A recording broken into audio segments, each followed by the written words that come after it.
In this guide, I'm going to teach you on how you can change your gender on Roblox. So you need to launch your web browser and go to roblox.com, log into your specific account, and click on the gear icon in the top right corner of your screen. Then after, select settings. Now from the settings page, go to account info, and then after scroll down, there you'll get the option of gender that is between birthday and language.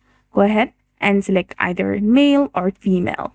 Once you select any one of it, it will indicate saved successfully in the bottom of the browser and you'll be done.